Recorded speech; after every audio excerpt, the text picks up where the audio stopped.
Jeanette, I think the last thing I want to end this interview on is asking you just a very broad blanket question. What advice do you have for young people who might want to follow in your career footsteps? So that question is one that I get all the time, and there's so much to that question, so much I want to tell students.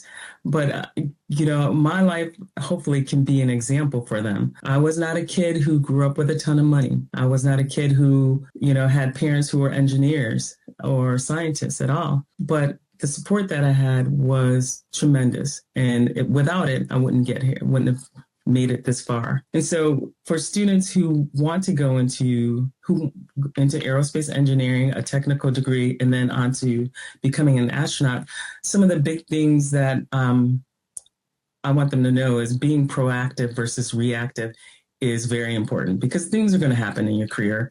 You don't know when, you don't know how, but rather than being reactive to whatever happens, being proactive. Number one, understand the work that you've done. Understanding who you are is very important.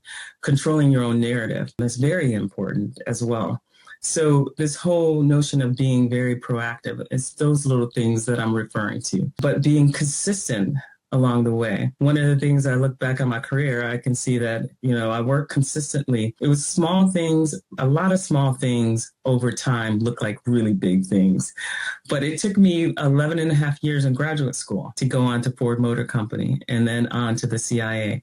And then it took me 16 years to get to space. But I can tell you that journey was amazing. But being consistent over time, and a lot of little things will add up to be some huge things. And lastly, I'm just being very curious. And this is vice being judgmental or anything, but curious about people, curious about whatever topic you're working on. Run it down, run it to ground, learn everything you can possibly know about it. Listen to podcasts on it, read everything you can, and know that I guess the last thing that I really want students to know is that if they do enter into this field, what they're trying to do is actually really hard. So give themselves a little grace. I had a student come up to me when I was in Syracuse a couple of months ago, and she was telling me about her quantum mechanics class. And I said, you know that what you're doing is really hard. And she goes, yeah, well, I said, no, it's really hard. So give yourself a little grace and talk to your teacher.